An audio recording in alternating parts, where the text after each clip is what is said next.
Hey. Hey. And you're a butt. You're a butt. You're a butt. Your daddy's a butt.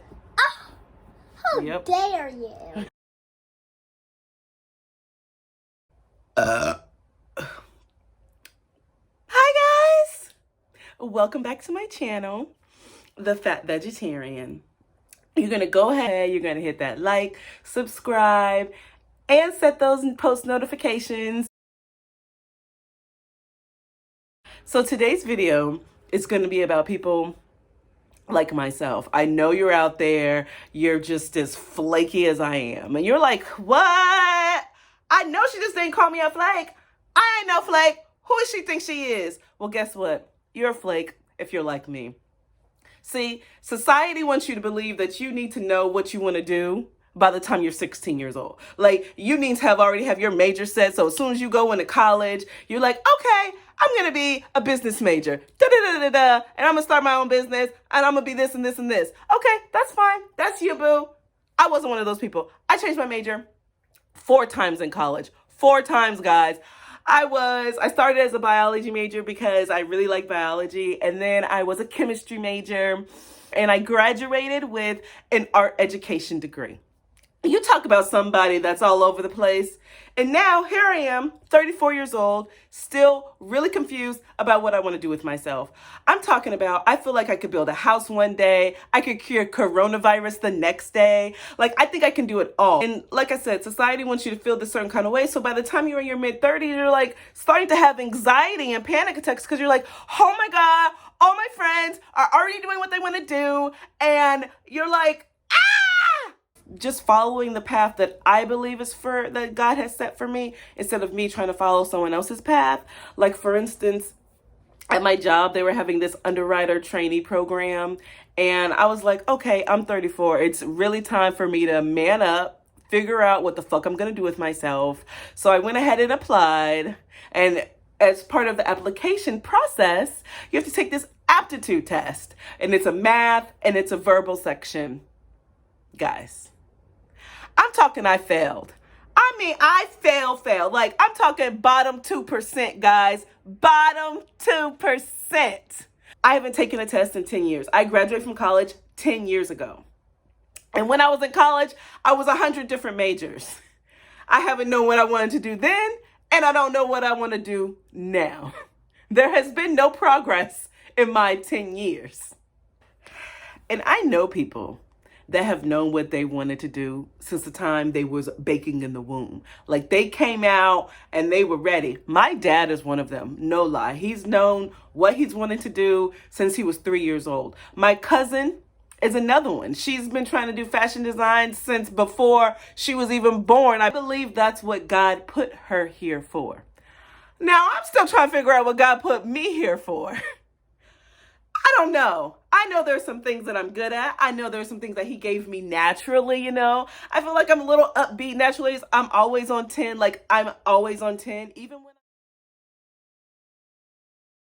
but I did a little something different. I put on some eyelashes today for y'all. I wanted to be extra cute. And in case you guys are wondering why I have on these glasses, it's because I haven't exactly mastered the technique of putting eyelashes on properly. They're kind of lopsided on one thing. So I've discovered a little trick out there for you that are just learning like me. Go ahead and put these glasses on, boo. They will save your life because you can't really tell. You can't tell that I got one eyelash up here and the other one's hanging down right here.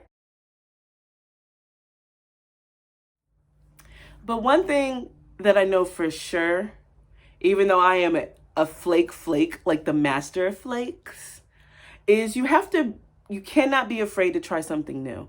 Like, you have to get out of that little bubble that you live in. Like, that bubble that you live in when you're like this, just like all about like only comfort. You got to get out. You got to break out. Because I promise you, in 10, 15 years, you're going to look back and you're going to be like, I didn't do this.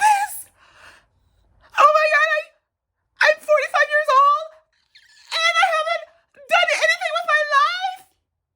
So to prevent that, guys, try new shit. If you're getting that feeling like this ain't for me, you gotta try something else. At least if something else doesn't work, you always have your other job to fall back into. Always. You've got those skills already. You already have that on your resume. So it's really not a big deal. If you let it go for a minute, you can always come back. And I get it. If you're like me, I got bills to pay. I mean, I got bills. I'm not living at home in the basement no more. Like, I'm out on my own, on California. I got rent. I got bills. So I get it. You can't just quit your job one day and be like, I'm going to go and be this artist and I'm going to go and like just live foot to mouth and just try my hardest. Some of y'all can't do that because some of us ain't trying to be on that homeless line, okay? There's already enough homeless people in California. I don't need to contribute. So I get that. So you can do what I'm doing.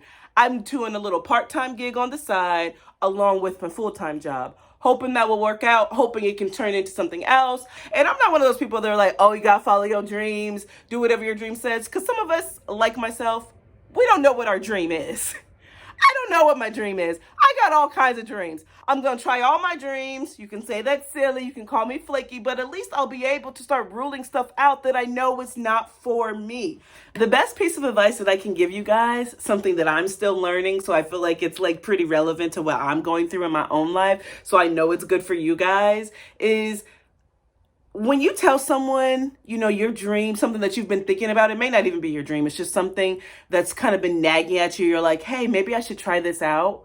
Number one, that's God telling you like, hey, try this out. It's for a reason. I gave you these skills. Maybe start using them. But when you tell someone this and they tell you like, that is the craziest idea I've literally ever heard in my life. You're going to fail at that. You will not succeed. Just go ahead and get that out. Who cares? Let them live in their own fear. Do not let them bring that fear and that energy into your baby soul. Get that stuff out of your baby heart. Get it out. I used to consume myself with keeping my passions a secret because I always was fearful that people would judge me and say it's crazy. Like, who do you think you are? You could never do that. You're not cute enough to be on TV. No one cares what you have to say. You're plus size. Those words, they weigh on you, and that fear comes into your life. Still do it. Still do you, because it's always crazy until you do it. Wherever you are right now in your life, go ahead and take a pause, breathe, and really think about what those passions are. What are those little inklings? What are those things that are in the back of your mind that you feel like you've always wanted to pursue? Even if you fail at it, guys, just do it. Just try it. Like the great Yoda said, do or do not. There is no try. Bye!